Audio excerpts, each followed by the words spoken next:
Hey guys, welcome to a brand new video on my channel, Makes Movies. If you are new to this channel, this is basically where I talk to you guys about my passion for movies. This goes from collections, hauls, reviews, and to today's video, so let's get into it. Okay, so I am pre-recording this one just so I can get it pre-uploaded, ready for tomorrow, because I am on an early shift tomorrow, which is Monday, but it's today for you guys. Yeah, I know, it's weird. But I just want to make sure that I got a video up and sorted for you. And of course, I have finally done it. I have finally watched all the Pixar sequels, so now I can do my Pixar sequels ranking. So I do still have to watch the first movies and original movies before I do my big Pixar ranking. But I thought, why not do a sequels ranking? Because that's something I actually haven't done for any franchise or company, so I thought this might be quite fun. So I've got my list here next to me ready to show you guys, and yes, I'm going to move over so I can put posters there, and let's get into my ranking of the Pixar sequels. Okay, so just give you a bit of pre-warning as well, I am currently cooking my lunch, so I've got a timer for 10 minutes because when I need to go and flip my chips, so the camera angles might change a little bit, but hopefully it'll all stay the same. So yeah, so there's been 9 sequels now thanks to the new Inside Out 2. And let's get into it. So at number 9, we have Cars 2. I'm going to be completely honest with you guys. I am not a massive fan of the Cars franchise. This is the only Pixar franchise that I really don't care that much for. I do get some enjoyment out of them, but for me, they're not my go-to movies. So when it came to Cars 2 and rewatching it, because I believe this is like the 3rd time I've watched this film, I still didn't enjoy it. I get what they were trying to do, you know, cars and spyware and things like that. I get that, and it's an okay movie. It's not terrible. But at the same time, I'm going to be completely honest, I don't think Mater deserved having his own sequel. As weird as it sounds, it's just he's a bit of an annoying character to me. I do enjoy his character from time to time. He does make me laugh. But there's just something about him, I don't know. I just feel like he's not one of those side characters that needs a movie all their own. I think maybe Hudson should have got his own from the first movie, because it would have been nice to see his backstory, because he's talked about so much in all these movies. But I'd say it's not a terrible movie. I do enjoy it, but not as much as the rest of the films on this list. So I'm sorry, Cars 2, but you will forever be at the bottom unless there's a sequel that comes out that I don't like, which I highly doubt I will. So sorry, Cars 2, but you might be at the bottom forever.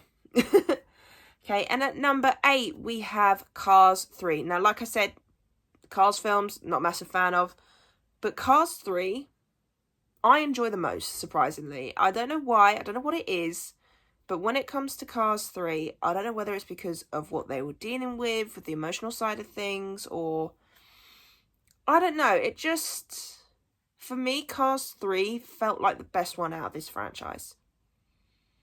Maybe it's just me, I don't know, but it is a good film. I enjoy this film. I think it's quite cool how they dealt with certain situations.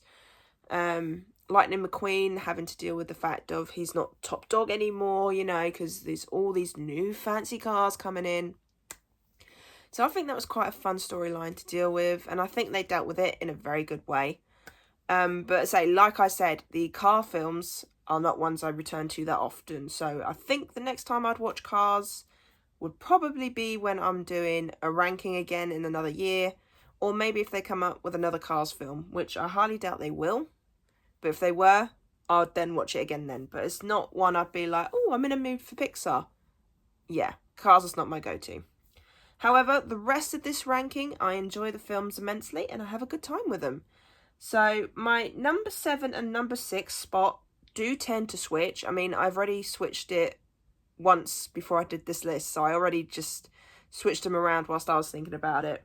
But these two will change pretty much most of the time depending on what I've watched at the time. And at number 7 is Finding Dory. I think this is a really good sequel. I love the fact that we got Dory's backstory and her short-term memory and learning about where she came from.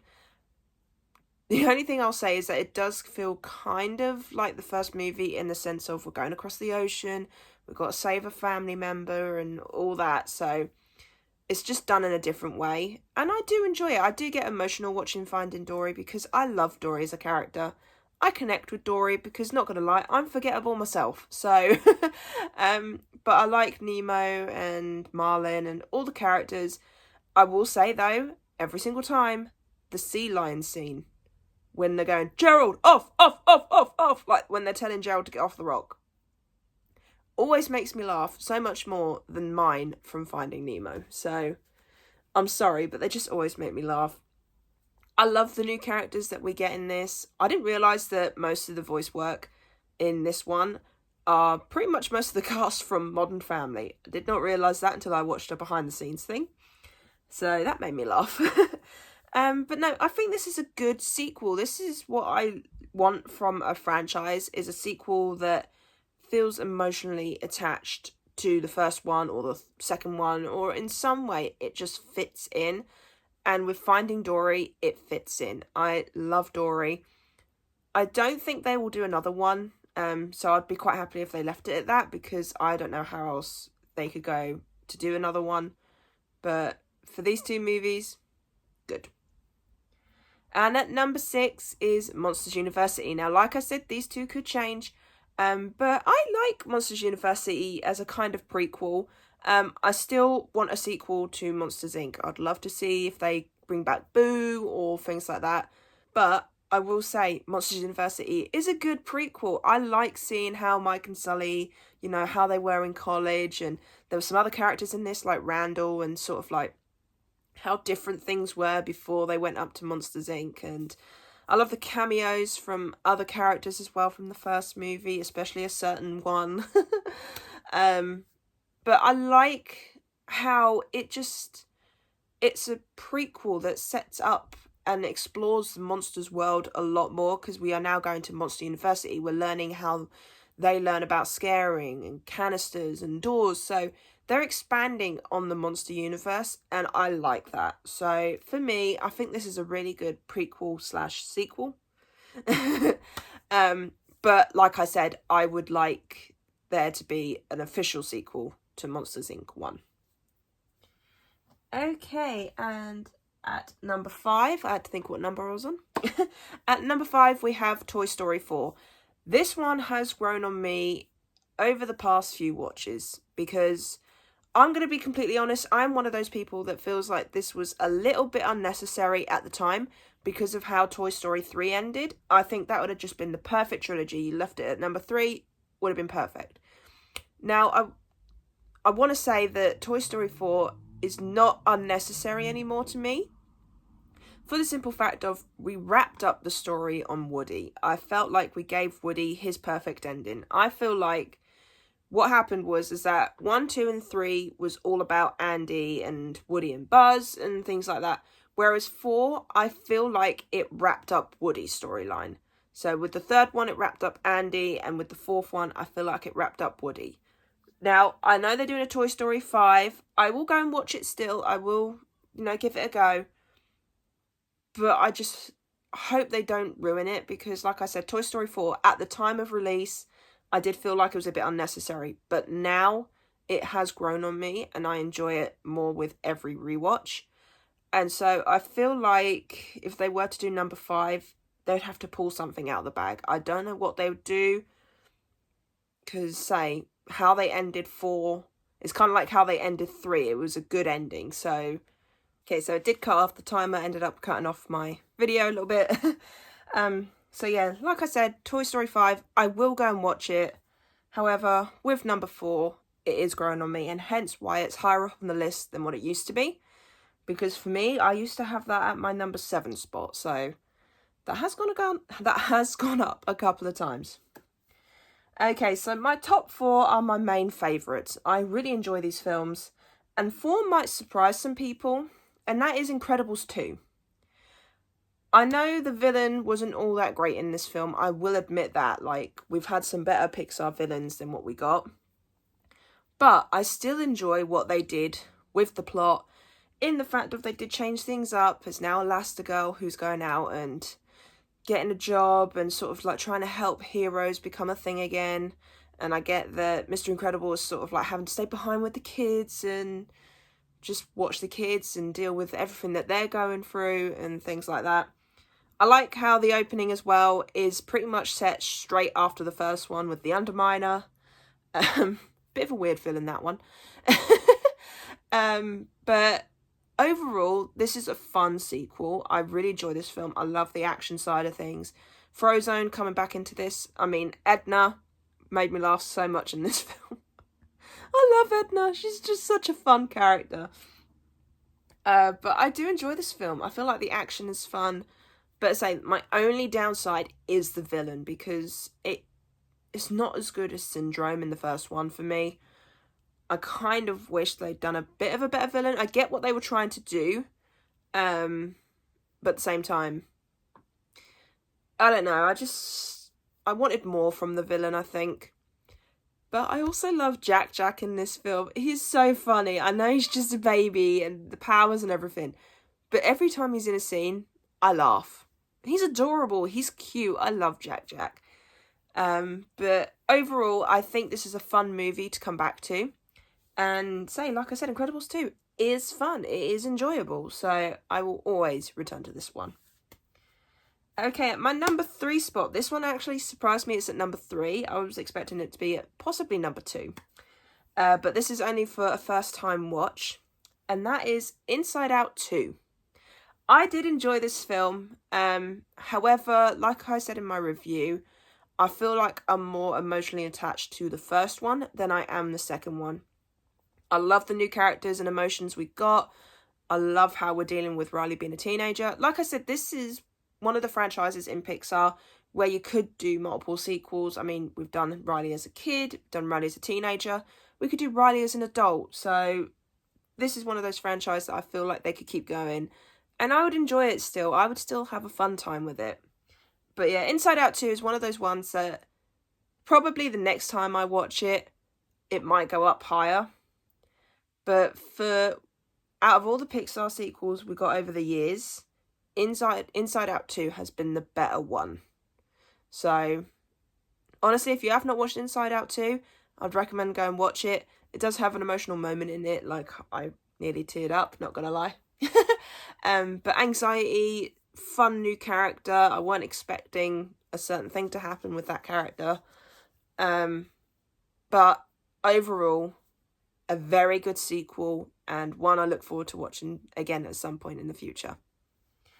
Okay, and at my number 2, so kind of like with my 6 and 7, 1 and 2 can change depending on my rewatches. And at the moment, my rewatch for this time at number 2 is Toy Story 3. I really like how they ended this trilogy. I think they ended it so perfectly. With the whole Andy storyline, and then sort of like possibly setting up for maybe a sequel like we did get. But this was fun. It was emotional. It was heartwarming. And I think that's what I love about the Toy Story franchise, is that it does pull at your heartstrings. It does have some very emotional moments to it. And you do think, well, what would happen if my toys were real? What would they do? What would happen? I mean, the amount of times I've seen my Stitch teddy sit there and I'm just like, the amount of times those Stitch teddies could move. But Toy Story is the Pixar franchise that I hold closest to my heart, because I grew up with Toy Story. Toy Story was the franchise that I watched with my sister and that I grew up on, like I said. So to me, I'm more emotionally attached to the Toy Story films. And I enjoy the third one. The whole Buzz situation in the third one, I do feel like it's a little bit odd. But it's fun to watch. But my only gripe with the sequels is that it does kind of feel like a bit of a repeat on each one, where it's like, toy goes out, Woody and Buzz have to go and save him and then bring him back. And so it does feel a bit repetitive in a sense, but they do something different each time and you get entertained with what they do. And I say, I always cry at the end. I always cry. I always tear up. I'm always like, oh my God, why? And especially with one of the scenes near the end, like the fire scene. Oh my God. I can't believe they did that in a film. That made me feel tense. Did not like that one bit. But my number one spot is Toy Story 2, and it's because I am mostly attached to that film emotionally. It's because of Jessie and that scene where she's talking about her original owner and the things that she has to deal with, and it's also the sequel that kicks off Woody starting to think about Andy and what could happen in the future. Will he still be around with Woody? You know, would he still play with him in the future? Things like that. So I love how they dealt with that. Prospector, he's not my favourite character in the franchise, I will admit, but he is entertaining to watch. But it's an enjoyable, emotional film. I feel like it's the most emotional film from Pixar, after Up, of course. But Toy Story 2, for me, has to be the best sequel we have gotten from Pixar. And the fact that it was our first sequel that we got from Pixar says something, because I don't hate any of these sequels. Cars 2, not a massive fan, but none of them I would say I hate. I get enjoyment out of all of them. But Toy Story 2, every time I return to that film, it does pull at my heartstrings. Every single time. So that is my ranking of the Pixar sequel. Okay, so I do hope you enjoyed this video. If you did, then do give it a thumbs up. And if you are new to this channel, then go ahead, hit that subscribe button and also notification bell down below to be notified when I post. And also leave me your comments and thoughts on this ranking. What is going to be your ranking of the Pixar sequels? I'd love to know what's your favourite, what's your least favourite. And yeah, so my Pixar ranking will be coming up, but like I said, I'm not rushing these rankings. It will be when I've finished watching all the films, the ranking will then go up.